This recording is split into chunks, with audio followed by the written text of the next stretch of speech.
everyone. I am Sherilyn. Here we are for a short interview session with someone special here. Okay, so without further ado, let's start with the introduction. So, hello, special person. Now, do you mind sharing me a little bit of an introduction?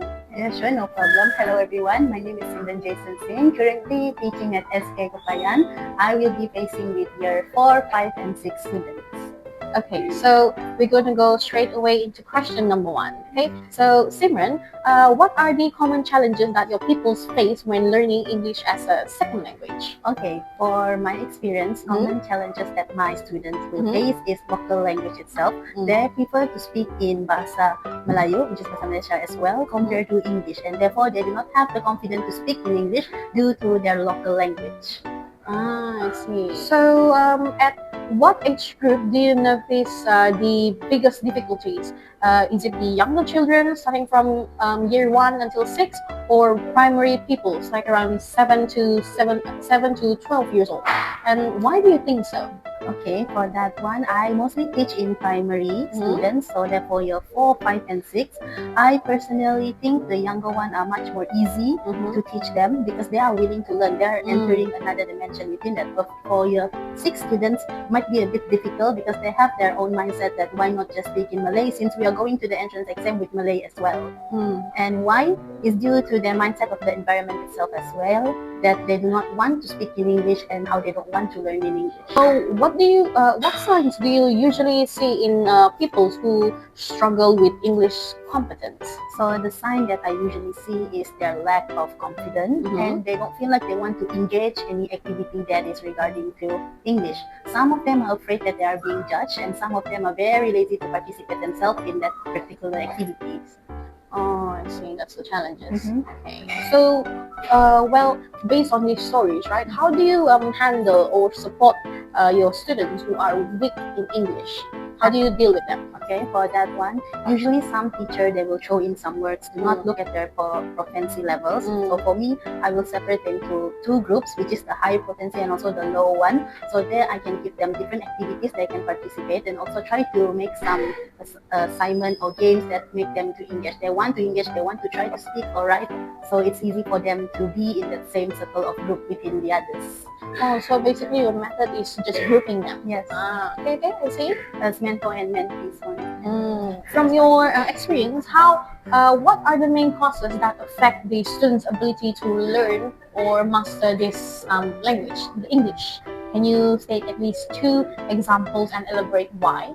Okay, from my experience, as I mentioned earlier, local language has been the cause that student doesn't want to learn in English. So due to that, some grown-ups, they often use Malay in their daily life instead of English. So that is one. And second, it's how their environment surrounds them. So some family, they do communicate with each other in English, but some families, they use BM. So that is one of the issues that their ability is shortened. Okay, so earlier you were stating about environment, right? So I was about to ask, like, okay, so how do parents or home environments influence the child's English development? Does it affect them or does it help them? Or how is it? How does it affect them? Okay. And what's the method from it? Okay, so for that one, I will answer you based on my own knowledge and also experience. For home environment, likewise, some parents, they use PM to communicate with their children. So they need to start to use English, like exposure to them, so that they know there's other language than PM, as they say local language. Yes. So currently, like before this, I went to a report card day at SK Kapayan. So there's a lot of things that their parents can actually help, like provide workbooks, tuition.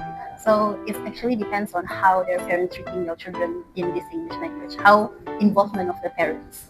Oh, so it's basically the role of the parent. Yes. Actually matters. Correct. Okay, so in your opinion, right? What teaching approaches or activities work best for improving the students' English skills? Okay, for that one, in my opinion, the best one is educational game and also one of the 21st century games. So I'm not saying the traditional method is not working. It's working, it's helping, but I think that you guys should make variety of game and also strategy for the students to settle in with English. So we're coming to an end of our interview session, right? Mhm. Okay. So last but not least, what sort of advice would you give to these students, the future educators who are going or who will be teaching English to young learners? Okay, for my advice would be try to make an activity that involves everyone. Do not do and do not try to participate student that is from different level. Try to separate them, but yet again the activity involve everyone. Try to make fun games, educational game, also reading, but make it fun. So in that way they will try to learn English and they will try also participate themselves in what activities that you are conducting. And another advice, friendly advice, is listen to what your students really want.